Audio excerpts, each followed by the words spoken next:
This is House Planning Help, episode 150. Hello, I'm Ben Adam Smith, and this is the podcast for you if you're interested in self-build, because I'm exploring what houses we should be building in the 21st century and trying to break down the major roadblocks that may get in our way. Coming up in this session, my guest is self-builder Alex Baines. You may have heard about the Long Barrow project. If not, I'll recap that in a moment. And we're going to be exploring where the balance is between renewables and a fabric-first approach. But this is episode 150. It's funny coming up on these little landmarks and you just think, goodness, how long have I been doing this? How many episodes? How much have we learnt? So thank you so much for listening. I really enjoy making this podcast, but there would be little points without you there as well. So it's brilliant to have your company. And while I find it disappointing that I haven't achieved as much as I really thought was possible, there are many positives that come with doing this podcast. And number one is very, very easily the people that I get to meet along the way, whether it's the experts, the self-builders who openly say, yeah, come and have a look around my home. Come and ask me any question that you want, or whether it's an event or perhaps you send me an email. I just love all of this stuff. So it's brilliant.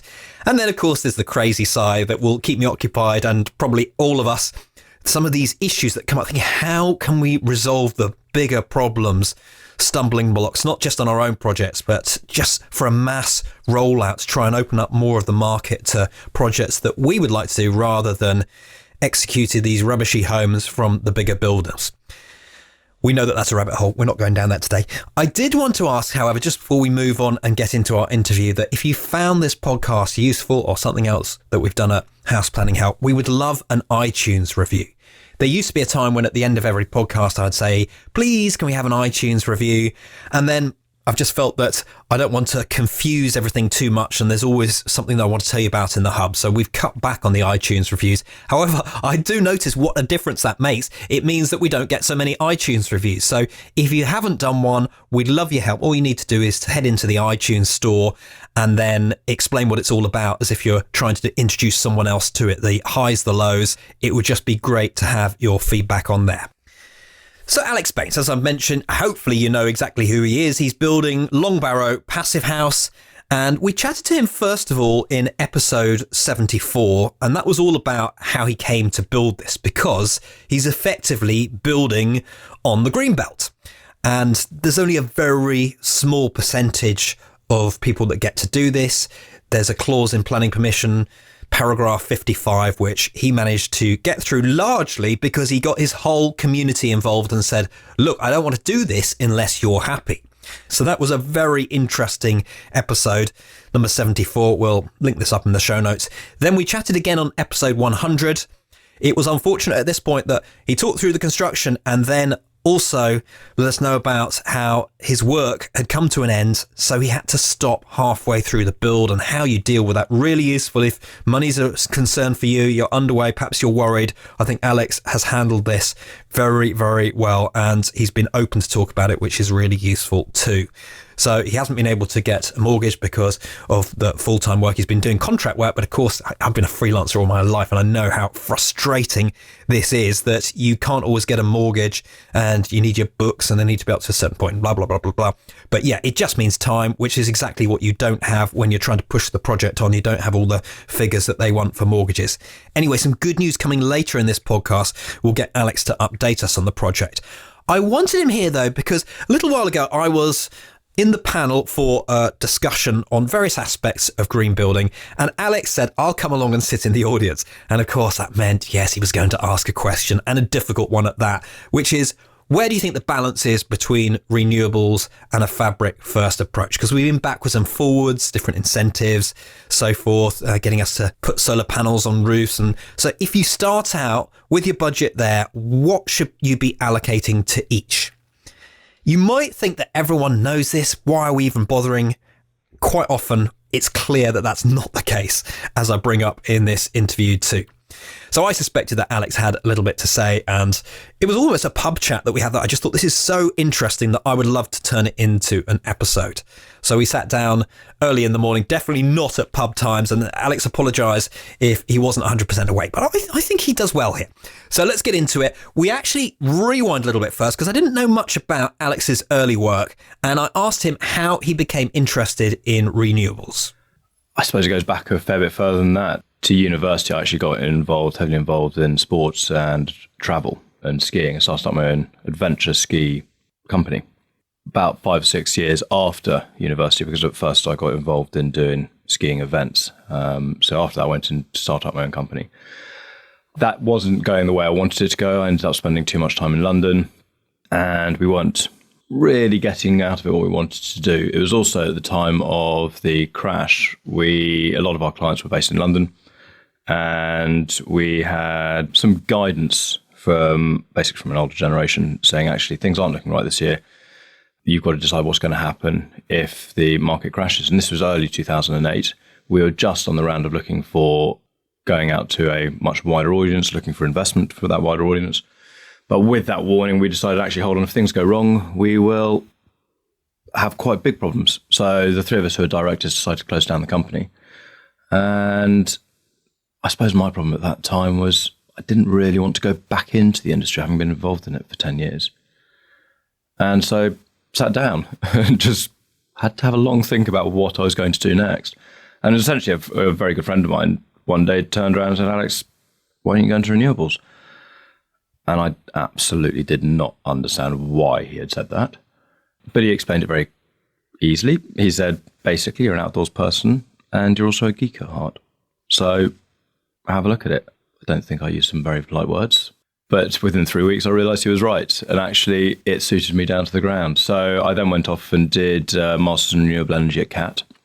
I think it was their first year or possibly their second year of the course. It was one of the first renewables courses in the UK at the time. And that seemed the right thing. I was fascinated and was completely hooked by it and loved the whole thing of renewables. Spent all my time researching them, working on the calculations, working on some old systems. I went then into an M&E company, so mechanical and electrical engineering company, to help advise them on renewable installations. But that very quickly took a turn. This was at the stage where renewables were beginning to be quite heavily incentivized in construction. So why did that come about? What was the trigger that they were just trying to get new energy sources? Was that how it came about?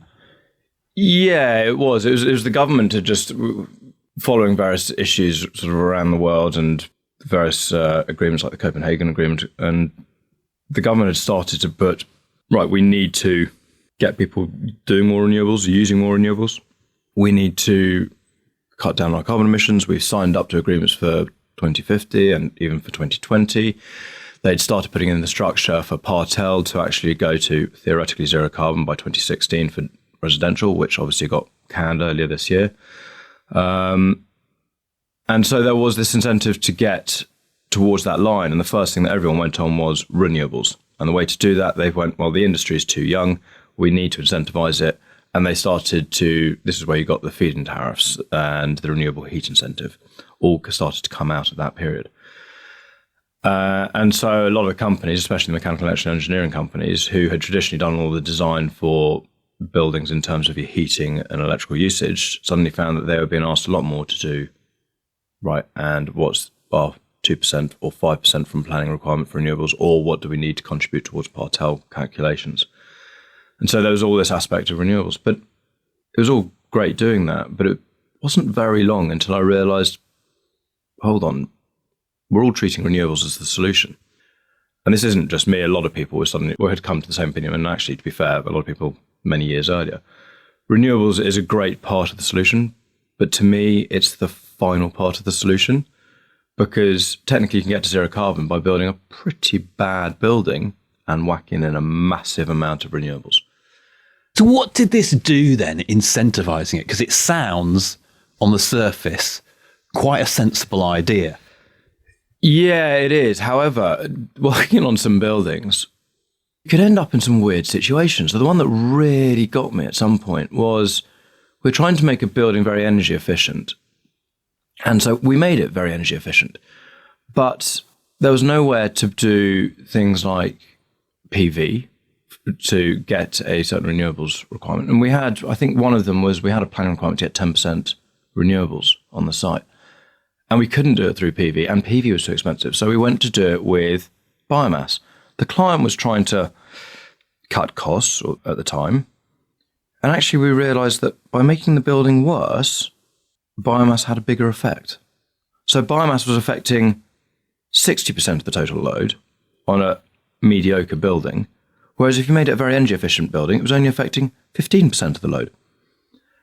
And so you ended up in this weird situation of making the building worse to achieve requirements that were there to make everything better. So yeah, it didn't always work.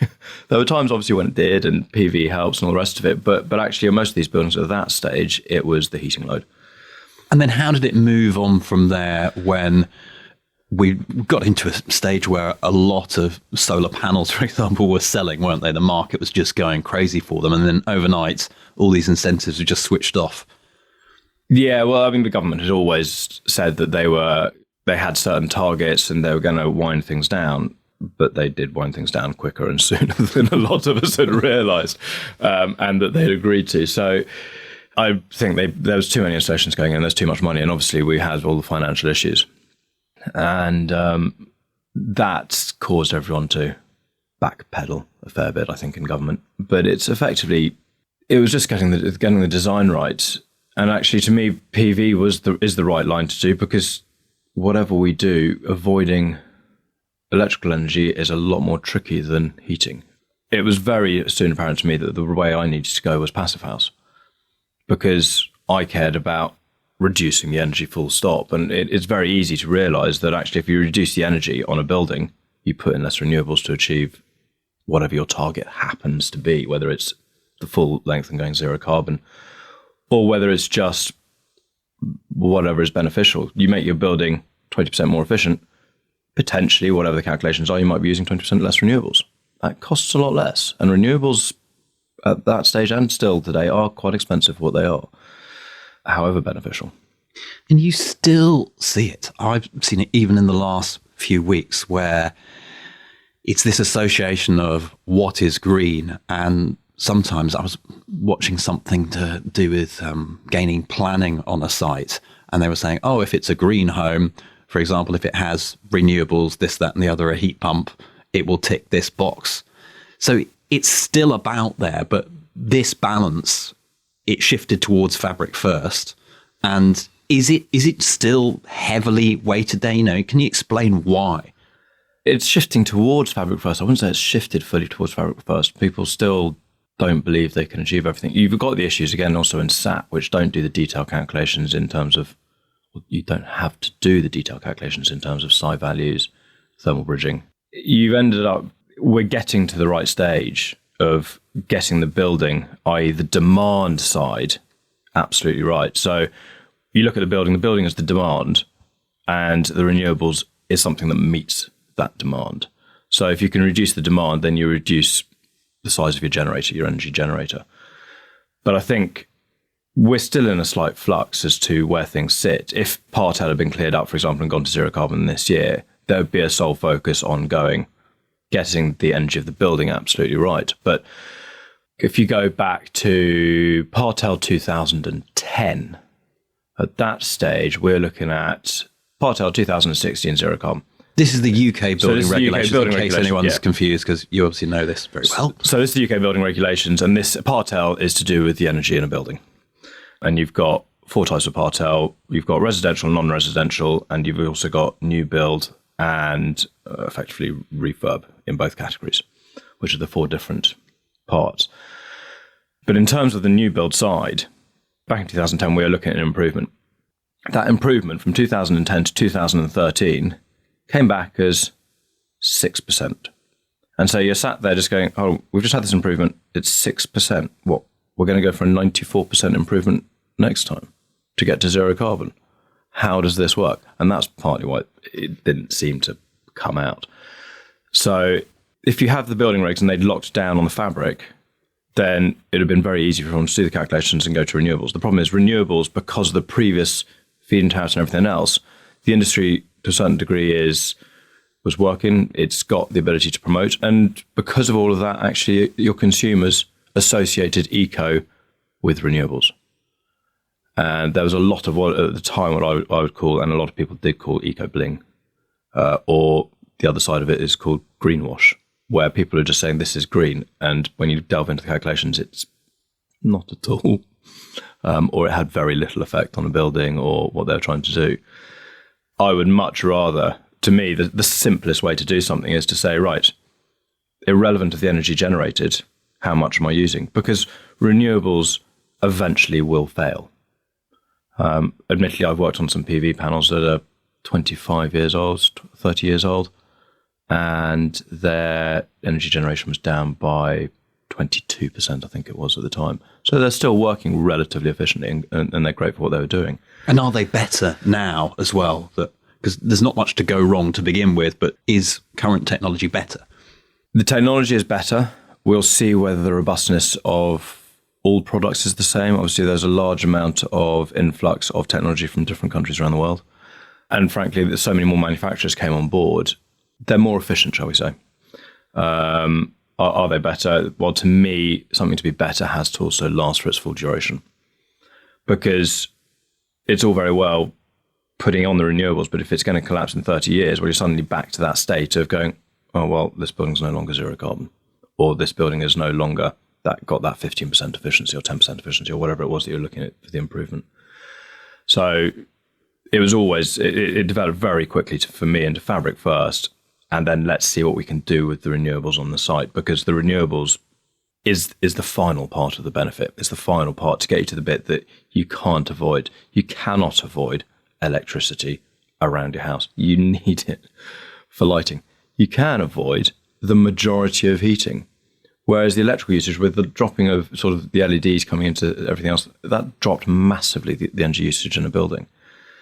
So there's been quite big savings on that side. There aren't a huge amount, percentage-wise, to where we were a number of years ago to improve, although there are certain things that I think percentage-wise will improve on electricity. But if you count 10 years ago at 100%, some of our buildings are now using 20% of that electrically, if not less. And these are quite often standard design buildings. They're not trying to do anything in particular special.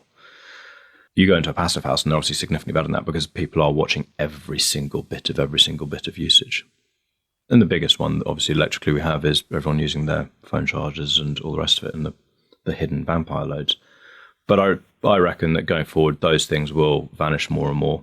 But ultimately, the distribution network for electricity in a house, that's not going to change much. There's no need for that to change much.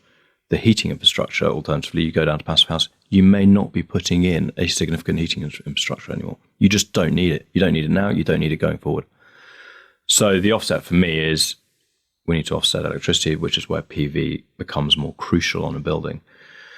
I have pretty much, over the last 4 years, that when I first started mooting the thing of building my own house, people are always asking me, oh, you're doing a greenhouse, so what technologies are you using? I'm sat there just going... But that is still the default. This is what I was saying earlier.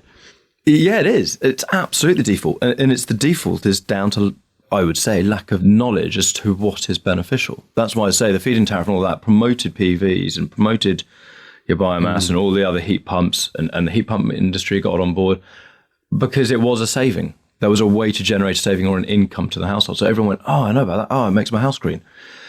But when you're building, it doesn't make your house green.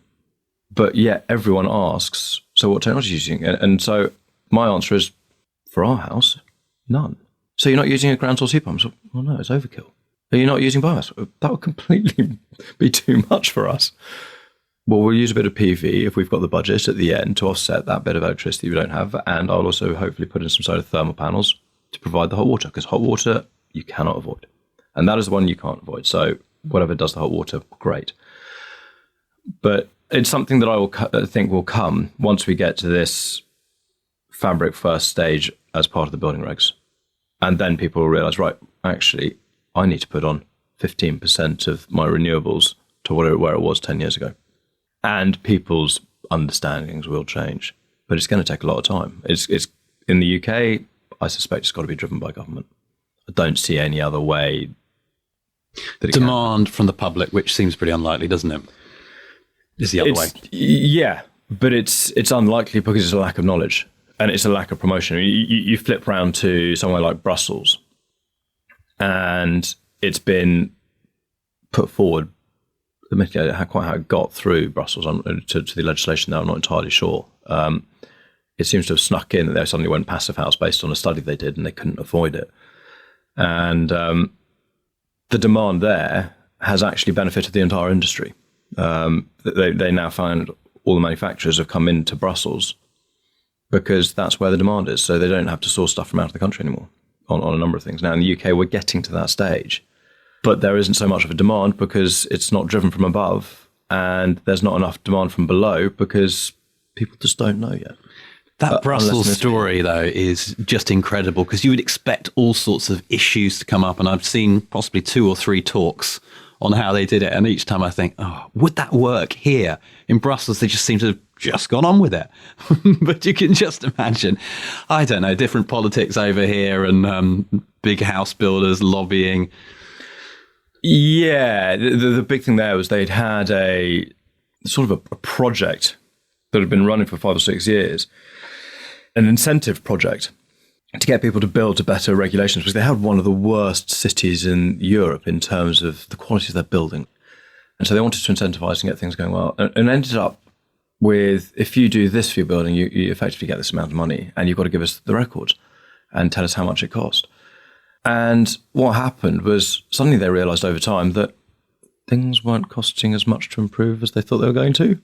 And so when someone said, well, we're all going to Passivhaus and these are all Passivhaus details, that was all right. And so that's part of the incentives package. And so it then got to, as far as I can understand, it then gets to the government. And, well, they had a 6-year case study of it working on a massive scale. So it's sort of, well, yes, we can. It's not going to cost the amount that all the developers say it's going to cost as an increase to achieve it. Could we get that in the UK? If we follow the same methodology, maybe, but I think it's going to become more from the agreements that we've got in place for going to zero carbon over time. But to my mind, I'd much rather we focused on making new builds zero carbon and actually getting everyone's brains working onto what to do with the old buildings, because you're not going to get a lot of the old buildings fabrically improved. And so you're going to be looking at the renewables, you're going to be looking at other items, and it's got to be different for every building. They all work in different ways. There's benefits and pitfalls to different things you can do. But our old building stock still makes up over 90% of the UK's building stock. So talking about new builds it's great, but it's the old buildings we need to focus on. But it's also, and I think you've probably said it just then, putting the plug in to stop the rot. Because if you keep on building rubbish new buildings, well, you're going to keep on retrofitting forever as well, or maybe knocking down.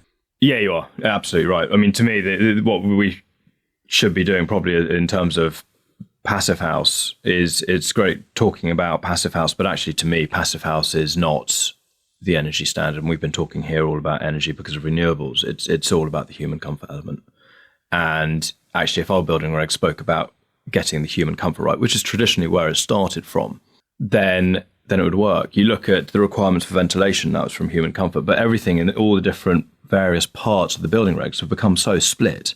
You have engineers that focus just on meeting the ventilation requirements with no link necessarily to something like acoustics, or very little link to something like the energy side of it. They are purely trying to meet their 7 litres per second per person or 8 litres per second per person in different spaces of the building.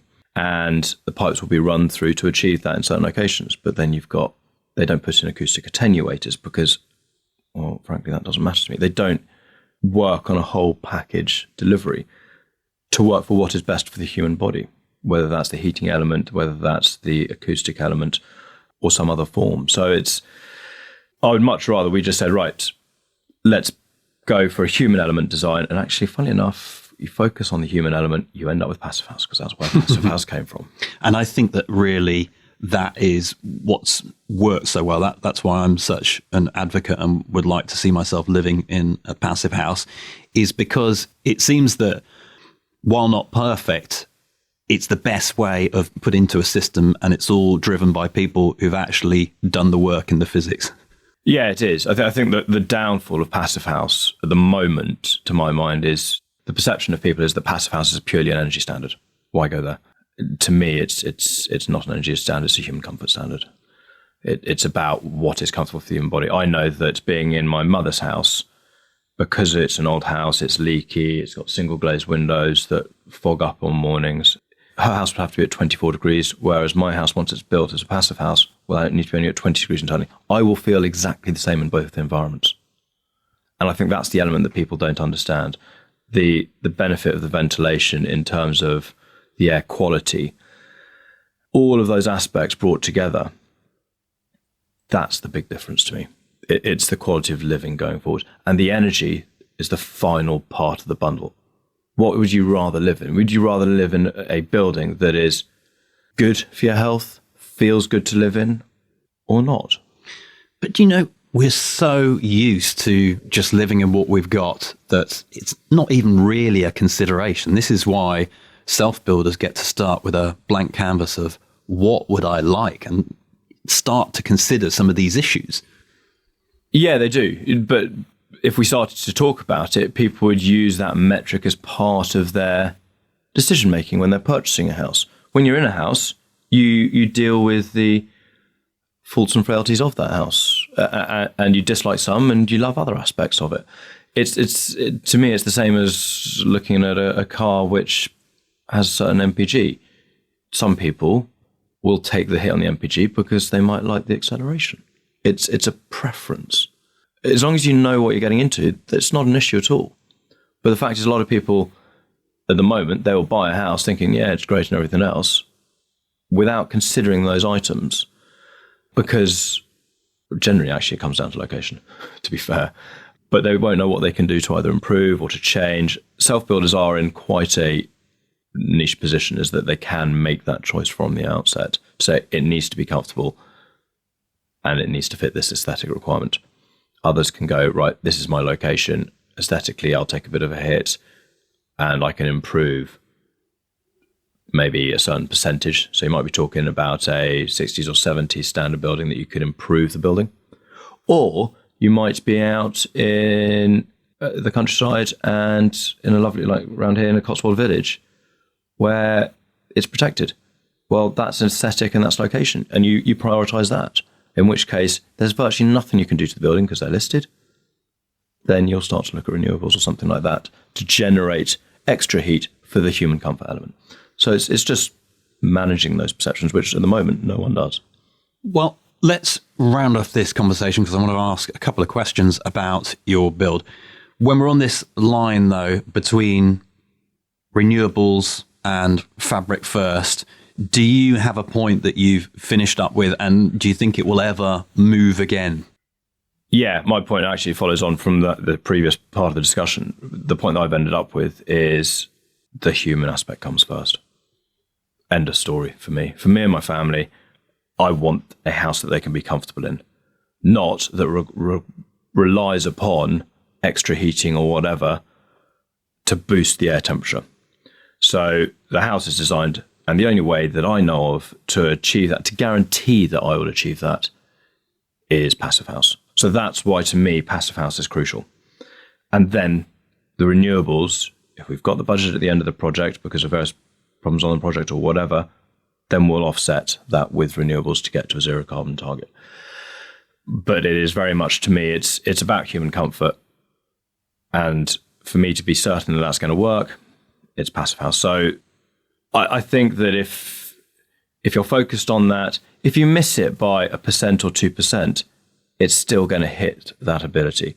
But to design and to work to that level, that's the beneficial aspect. Then you know you're going to achieve it, and then you can do the rest of it. That's why I generally push Passivhaus, and that's why I went into Passivhaus for my own build, because I wanted what was right for my family. And I discovered, actually, this is it. This gives me the aspects of comfort. Out here, we still get power cuts regularly. And so if I had biomass, any of those, they generally link to a pump for hot water distribution for heating, or any form of heating distribution around a building is linked to a pump. Electricity goes down. We don't have heating unless we turn on a fire. We're going to have to light the fire or something like that. That's all we've got, and we don't have lighting around the building. So actually, I didn't want to be in that situation with two very young kids. It's about having something that's comfortable and will ride out the situation for a number of hours, for example. And actually getting to Passivhaus, you don't even ride it out. You just don't need it. So where are we at then? We've been featuring your house build in the hub. We've made lots of 5-minute videos from when we started. I'm not even sure. Was it 2015 or 2014? 2015 we started. 2015 was the build. Obviously, yeah. a lot of research went in behind there. So we've been featuring episodes as we've gone through, and then your work didn't quite go to plan, did it? And so you had to pause things. So where are you at now? We've had a little bit of fun. It's basically been, so it's been paused, and it's about, it was getting the cash together to finish it up. So because I then went into doing my own consultancy, obviously I can't get a mortgage in the UK because you need a certain number of years of when you're doing your own work as proof of financial income. And the mortgage rules have tightened up a lot here over the last 3 years, I think it is now. I've got a separate income from another property. So we are looking at selling that. However, that is not in this country and legally has been having a few problems. So we were expecting that to actually have sold, must have been about 9 months ago, and it's still ongoing. So that's been on hold, but we are about to restart very shortly. We're just waiting on one final sign-off for the finances to come in to get the windows, to get the roof on, and then I can get working on the internals.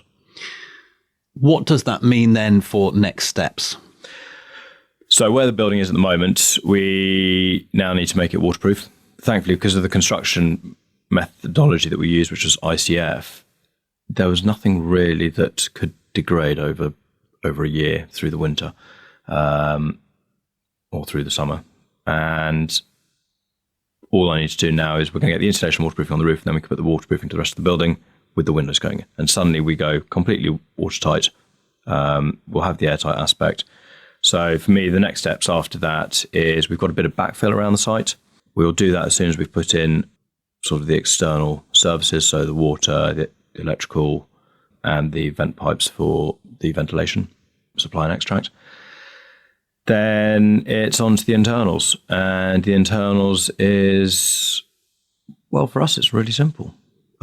Because we've got a construction methodology that actually we can build and move rooms as we see fit, I can build certain parts of the house internally. I'm intrigued to see how this bit works, actually, because you say all that. I'm expecting to hear from one side to the other. If you're moving walls around and...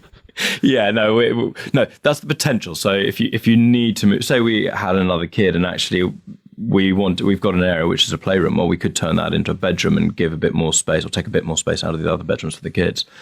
So it's not something you'll be just walking around. It's something that you can just take down the partition and put up in a different position effectively. But because of that structure, the only infrastructure that I need to really get in before I can do all of that is the ventilation system. So I put that in, and that's only because I want a hidden ventilation system. Put that in, get that commissioned correctly, so that's then working. And then I can start building internally the main living areas. And from then, it's, as we do each bit, it's quite easy. The electrical design is quite simple. The water design and the heating infrastructure is relatively straightforward as well. So then it can it can fit into place and we can build one room to completion. And because we've got a shell and a concrete structure, all the other places are still usable. They're just a lot larger and with no decoration. That's all as far as I'm concerned. And we've got a fair bit of glazing, so we've got a fair bit of light going in. So it works quite well in that sense. You've had highs and lows on this. Has any of it put you off self-build and this whole process and doing it? In a word, no. Not at all. I suppose it's not really an issue. It's an end game, an end goal for my family.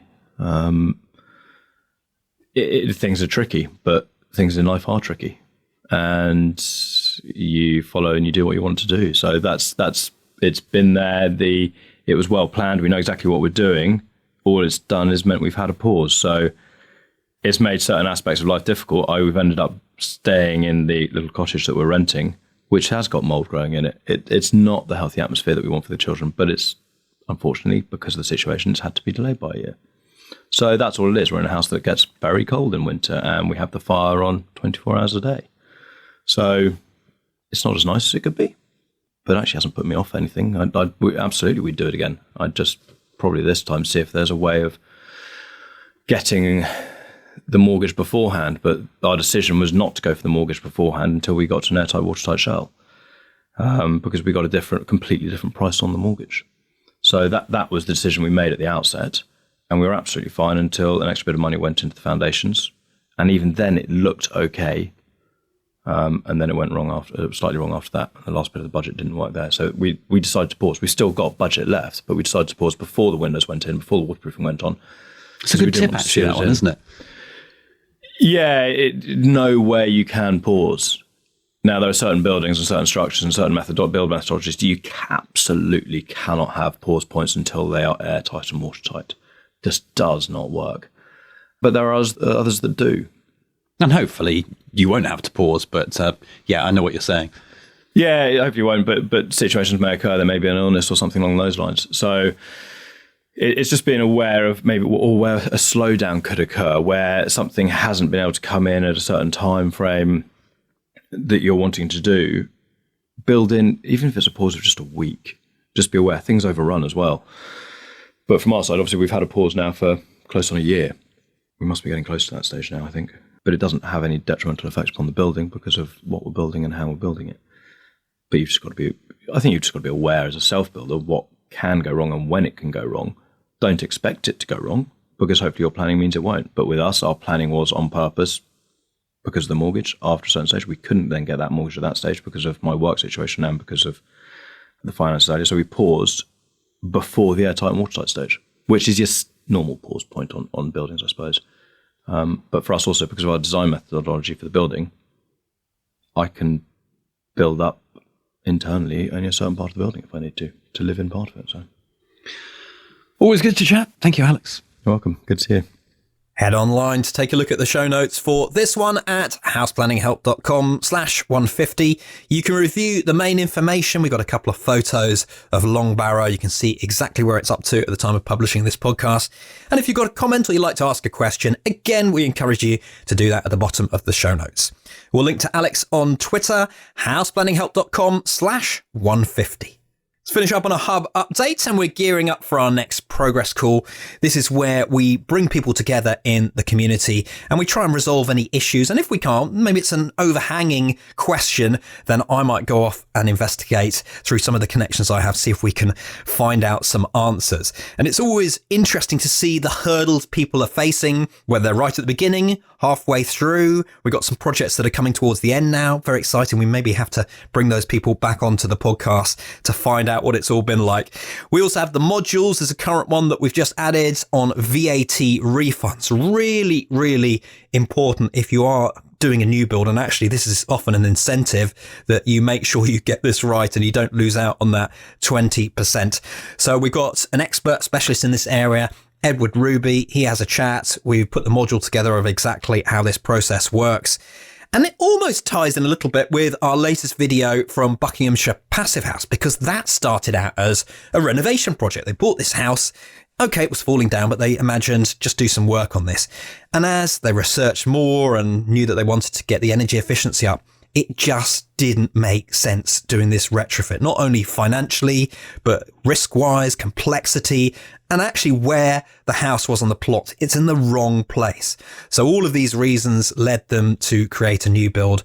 And if you're one of our hub members, you can check out that latest video. We've got another one coming very soon, which I'm just putting the finishing touches to. So really pleased with how that's going. If you haven't investigated hub membership before, very easy to do, houseplanninghelp.com/join. That's your lot for this week. Thank you so much for being there. The House Planning Help podcast is produced by Regen Media, content that matters.